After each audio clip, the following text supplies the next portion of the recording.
सभी को नमस्कार दोस्तों। इस वीडियो में हम बात करेंगे time table and revision strategy for UPSC CSE 2022 prelims and main. तो काफ़ी यहाँ पे दोस्तों का ये क्वेश्चन यहाँ पे कमेंट में आ रहा है कि सर हमें एक टाइम टेबल और रिवीजन स्ट्रेटजी बताइए। जैसे मेरी क्या स्ट्रेटजी अभी चल रही है उसके हिसाब से मैं यहाँ पे बताना चाहूँगा। आपको काफ़ी यहाँ से सीखने को मिलेगा कि किस प्रकार आप अपनी स्ट्रेटजी बना सकते हो यूपीएससी सीएसई 2022 को ध्यान में रख के। तो जैसे यहाँ पे हम कुछ चीज़ों पे बात करने वाले हैं। तो यहाँ पे मैंने जैसे अपना टाइम टेबल किस प्रकार बना रखा है वो मैं आप लोगों के साथ शेयर करना चाहता हूँ और अपनी रिवीजन स्ट्रेटजी इस वीडियो में बताऊँगा। तो इस वीडियो को आप पूरा देखना। तो सबसे पहले जैसे इसमें ये है कि हम अपने टाइम टेबल को दो भागों में बांट सकते हैं। जैसे अभी नवंबर का महीना चल रहा है तो नवंबर से लेकर फरवरी तक आप अपने टाइम टेबल को बांट सकते हो, फरवरी 2022 तक। और एक आपका रहेगा मार्च से लेकर 5 जून तक रहेगा, 5 जून 2022 तक। जैसे इस बार आईएएस प्रीलिम्स 5 जून को है ना, तो उस हिसाब से आप अपना टाइम टेबल बना सकते हो। तो अभी जो शुरुआती आपके पास मैंने जैसे आप अभी तैयारी कर रहे हो, आशा करता हूँ कि आप लोगों ने बहुत पहले तैयारी शुरू कर दी होगी, लेकिन काफ़ी दोस्त हैं जो अभी तैयारी शुरू कर रहे होंगे अपनी, तो उस हिसाब से आप अपनी रणनीति बना सकते हो। जैसे मैं अपनी स्ट्रेटेजी की बात करूँ तो मेरा ये अभी प्लानिंग चल रही है कि जैसे नवंबर से लेकर फरवरी तक मुझे क्या करना है, अपना मेंस का पूरा सिलेबस निपटाना है। किसी हालत में मुझे अपने फरवरी तक मुझे अपना मेंस के जीएस के पेपर और अपने ऑप्शनल सब्जेक्ट को पूरा कर लेना है। जैसे इसमें यहाँ पे मेरे पास दो तरीके हैं, ठीक है। इस टाइम टेबल को देखें तो यहाँ पे मैं दो तरीके लेके चल रहा हूँ कि एक तो मैं अपना टाइम टेबल दिन का जो भी जितने भी घंटे में पढ़ता हूँ, जैसे एवरेज हम 7-8 घंटे पढ़ते हैं, मैं भी इतना ही पढ़ता हूँ, 7-8 घंटे पढ़ता हूँ एवरेज। तो जैसे इसमें एक तो मेरा है कि मैं अपने ऑप्शनल सब्जेक्ट को लेके चल रहा हूँ कि मुझे जनवरी फरवरी तक, मतलब फरवरी मान के चलता हूँ कि थोड़ी बहुत आंसर राइटिंग भी इसकी कर लेंगे, तो जनवरी फरवरी मान लो, चलो जनवरी एंड या फरवरी तक जा सकता है। तो लगभग आप ये मान के चलो कि ये आने वाले जो 100 दिन है, इसमें एक टाइम टेबल तो मेरा ऐसा है कि दिन के कुछ समय में, कि जैसे 2-3 घंटे हो गए या 3-4 घंटे भी हो सकते हैं, ठीक है। तो इसमें एक तो मेरा ऑप्शनल सब्जेक्ट चल रहा है और इसको मैं कवर कर लूँगा, मेरा टारगेट है कि हाँ मैं कर लूँगा।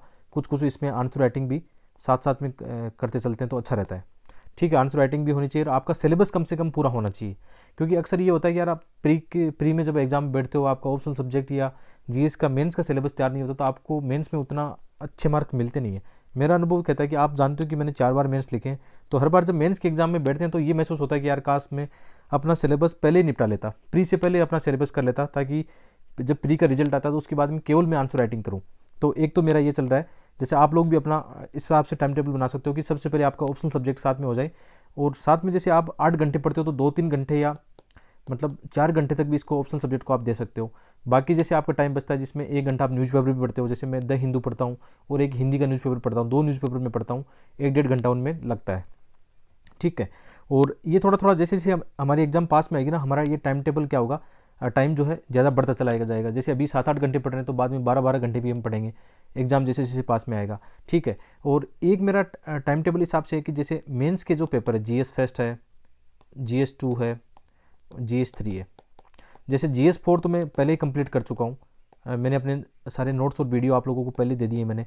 ऐसे राइटिंग मेरा पहले से ही हो चुका है, तो ये तो बिल्कुल मेरे पूरे हो चुके हैं, ठीक है। जीएस 4 और जीएस 3 हो चुके हैं, हाँ सॉरी जीएस 3 नहीं, ऐसे राइटिंग और जीएस 4 यहाँ पे पूरे हो चुके हैं।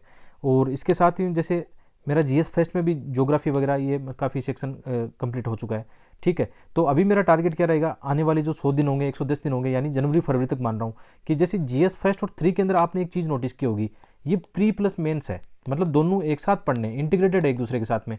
जैसे हम एग्जाम्पल की बात करें, यहाँ मैं जीएस फर्स्ट की बात करूँ, जैसे मैं यहाँ पे हिस्ट्री पढ़ूंगा, ठीक है। तो हिस्ट्री जब पढ़ूंगा तो इसको मैं प्री और मेंस को दोनों को ध्यान में रख के पढ़ूंगा कि जैसे हिस्ट्री के लिए मुझे एनसीईआरटी भी पढ़नी है, ठीक है। यहाँ पे आर्ट एंड कल्चर भी मुझे पढ़ना है, आधुनिक भारत भी मुझे पढ़ना है। तो मैं सबको क्या करूँगा, एक साथ पढ़ूंगा। इंटीग्रेटेड रूप से पढ़ने से मुझे ये होगा कि यहाँ पे मेरा प्री का भी तैयार हो रहा है, प्री का सिलेबस भी मेरा साथ में तैयार हो रहा है, तो मैं इंटीग्रेटेड रूप से पढ़ूंगा। जैसे जीएस फर्स्ट में ज्योग्राफी है तो ज्योग्राफी में क्या करूँगा, इंटीग्रेटेड रूप से पढ़ूंगा। यहाँ पे जैसे मैंने एनसीईआरटी पहले पढ़ ली है तो अभी मेंस का कुछ जो टॉपिक होगा उनको सही से कर लूँगा, ठीक है। तो इस हिसाब से अपनी तैयारी चलनी चाहिए कि जीएस 1, जीएस 2, जीएस 3, जैसे जीएस 2 में पॉलिटी है, गवर्नेंस है, आईआर है, जीएस 3 में इकोनॉमिक्स है, ठीक है।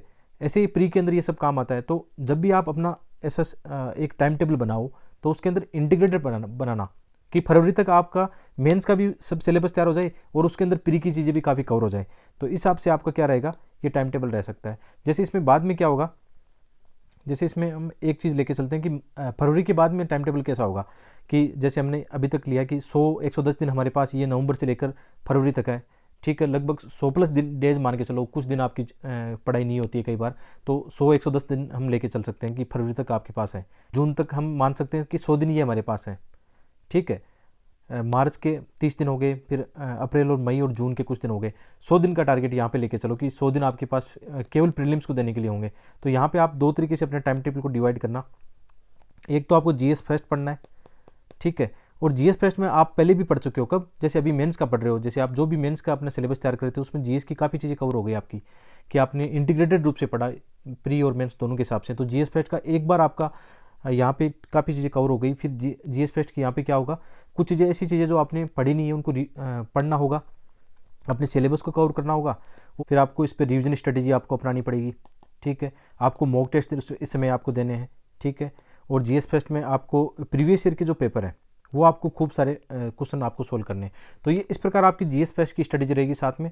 और साथ में आपको सीसेट में कोई भी मतलब लापरवाही नहीं बरतनी है। 100 दिन आपको पूरा डेडिकेट होकर सीसेट के पूरे सिलेबस को आपको निकालना है, पैसेज आपको निकालने हैं, प्रीवियस ईयर के क्वेश्चन आपको निकालने हैं। और जिन लोगों के साथ ये है कि सीसेट 2-3 बार फेल हो गए, तो मेरी एक सलाह मान सकते हो कि आप अभी से आधी घंटा देखिए, अभी से आप थोड़ा थोड़ा करके सीसेट का जो आपके बीच में माइंड में जो फोबिया आ गया ना उसको दूर करना आपको। तो आपकी मेहनत ही आप इस फोबिया को दूर कर सकते हो मेहनत के द्वारा। तो आपको इस हिसाब से देखना होगा। तो ये एक मतलब सिंपल सा टाइम टेबल है। जैसे एक आपको शायद ये पसंद आएगा, क्योंकि मेरा अभी प्लान ये चल रहा है। आप लोगों ने ये देखा कि आजकल मैं वीडियो कम बना रहा हूँ, क्योंकि थोड़ा पढ़ाई का आप जानते हो 2022 का एग्जाम देना है, सीरीज़ देना है, तो टाइम उतना बचता नहीं वीडियो बनाने के लिए। और वीडियो में ये एक चीज़ है कि जो इंपॉर्टेंट चीज़ें होगी ना उनके वीडियो आपको मैं हमेशा अपडेट करने के लिए बनाता रहूँगा। आप इस बात की चिंता मत करना, हमेशा आप लोगों के साथ में जुड़ा रहूँगा, ठीक है। और आप लोगों की कोई भी समस्या आती है तो आप मुझे कमेंट करना, मैं कमेंट देखता रहता हूँ, ऐसी बात नहीं। तो कमेंट के आधारित, जैसे आजकल ये कमेंट ज़्यादा आ रहा था कि सर यूपीएससी सीएससी 2022 को ध्यान में रखके कुछ ऐसे टाइम टेबल की स्ट्रेटेजी अपनी शेयर करो। जैसे ये मेरी स्ट्रेटेजी चल रही है, मेरा अपना टाइम टेबल है, ऐसा मेरा एक आइडिया है कि मैं ऐसे करके अपनी इस तैयारी को आगे बढ़ाऊंगा। तो शायद ये चीज़ें आपके काम आई, क्योंकि यार 3 इंटरव्यू फेस कर चुका हूँ, तो अनुभव तो है कि कैसे हमें पढ़ना चाहिए, क्या करना चाहिए। तो ये चीज़ें निश्चित रूप से आपके काम आएगी। आपको ये चीज़ें पसंद आ रही है तो इनको लाइक शेयर जरूर करते रहना दोस्तों, ताकि मोटिवेट मिले नई वीडियो बनाने में, ठीक है। मैं और अच्छे वीडियो आप लोगों के लिए लगातार लेकर आता रहूँगा। मिलते हैं एक और वीडियो में, आपका बहुत बहुत धन्यवाद।